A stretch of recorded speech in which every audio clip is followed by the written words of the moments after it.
Hi, I want to present about the introduction of workplace conflict of HRM Malaysia. Workplace conflict HRM is divided by four. It's one. The first is the nature of the conflict. Second, HR conflict management approved. Third, the use of conflict theory. And fourth is organization impact. The nature of the conflict is the conflict involve elected abuse of hospitalization, leave by a department manager, effective trust, and organizational integrity. The HR conflict management approved to HR handle the case through a formal disciplinary investigation, precising procedural fairness and evidence-based decision. The use of conflict theory is the case was analyzed with the conflict management involved management theory like TKI, procedural justice, and IBR to ensure balanced resolution.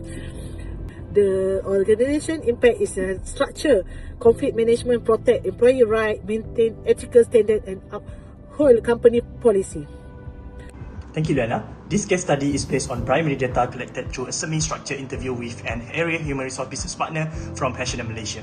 The interview consisted of 26 open-ended questions covering the case background, investigation process, conflict management strategies, ethical consideration, and lesson learned. Since the respondent was directly involved in handling the disciplinary case, the interview provided first-hand insight into how HR managed the conflict in practice. To protect confidentiality, the employee identity was not disclosed throughout the study. The interview findings were then analysed using relevant conflict management theories that we learned in this course. Let me continue by explaining the background of the case. HRM Malaysia is a part of global HRM Group, which places strong emphasis on integrity, ethical behaviour and compliance with company policies. In this case, management received information that a department manager had allegedly abused hospitalization leave by participating in activities appeared inconsistent with the medical recovery. Due to the seriousness of the allegation, the case was escalated to the HR department. However, HR did not immediately conclude that the employee had committed misconduct. Instead, they carried out a formal investigation to collect evidence, verify the information, and provide employee with an opportunity to explain the situation before making any disciplinary decision. This demonstrates that HRM prioritized fairness and evidence based on decision-making rather than making assumptions. Several stakeholders were involved throughout the investigation. First, the department manager, who wanted to protect their employment and professional reputation while receiving fair treatment. Second, HRM Malaysia, whose main interest was to protect company integrity and ensure policies were followed consistently and prevent the misuse of employee benefit. Third, the area human resource business partner played the most important role by conducting the investigation, gathering evidence, protecting employee rights, and ensuring procedural fairness. Other parties such as the area manager, witnesses, and supporting document and also contributed valuable information during the investigation. Overall, the biggest challenge for HR was balancing two important responsibilities, protecting employee rights while maintaining organizational integrity. Then, I will pass the presentation to Natra. Okay, thank you Faiz. Hi, I'm Natra. I will explain the conflict using the Thomas Kilmann conflict mode instruments, or known as TKI.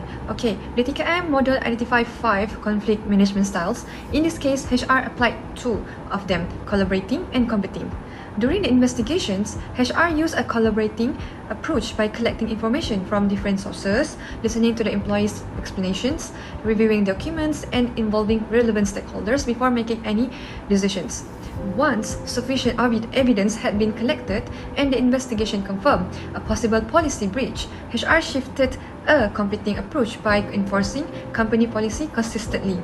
So this combination allowed HR to remain fair during the investigation while also protecting organization standard when making the final decision. Okay. The second theory is procedural justice theory. This theory suggests that employees are more likely to accept decisions when they believe the decision-making process is fair, transparent, and unbiased. In this case, HRM demonstrated procedural justice by issuing a show cause letter, giving the employee enough time to respond, maintaining confidentiality, and making decisions based on verified evidence instead of assumptions. This action helped ensure that the employee was treated fairly throughout the disciplinary process. One improvement we identified is that HR could provide clear updates on the investigation timeline to reduce employee uncertainty while still maintaining confidentiality. That's all from me. Thank you. Hi, Assalamualaikum. Okay, so next I will explain the case using the interest-based relational or IBR approach. The IBR approach focus on understanding in the interest of all parties instead of taking rigid position. It also encourage respectful communication and preserving working relationship. In this case, HR balance the interest of both the employee and the organization. So the employee was treated respectfully, confidentiality was maintained, and they were given the opportunity to explain the allegation. At the same time, HR had to protect company policy and maintain organization integrity through an evidence-based investigation. However, because this case involved serious misconduct, the IBR approach alone was not enough. Once the evidence supported the allegation, so HR still needed to enforce company policy fairly and consistently. Okay, so overall, we believe HR managed the conflict effectively.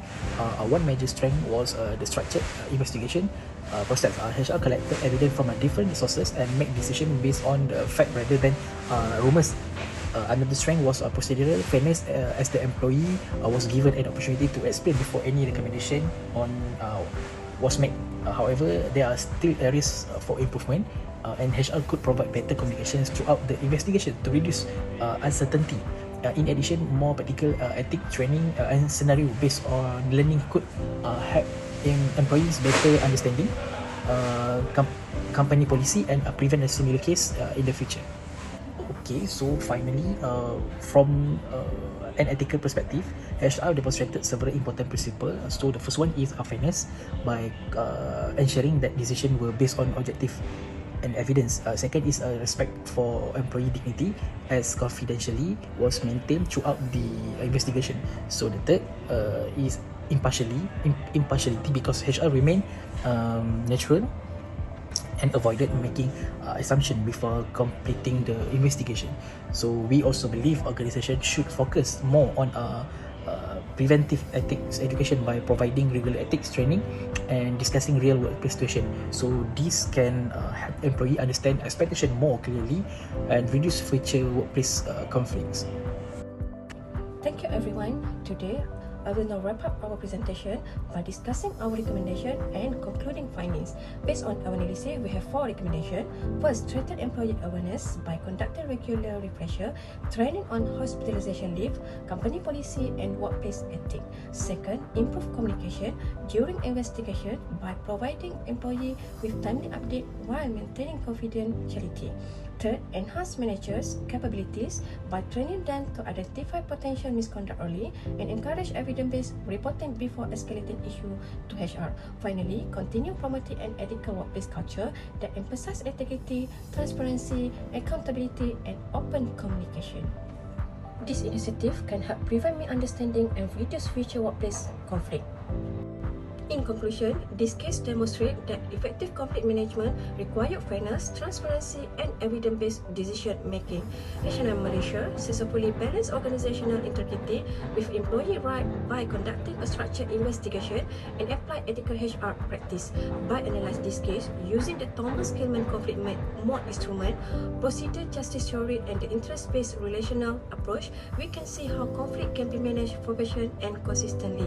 Moving forward, investing in preventive training, stronger communication, and ethical leadership will help organizations reduce workplace conflict and build more positive and sustainable work environment. And thank you everyone.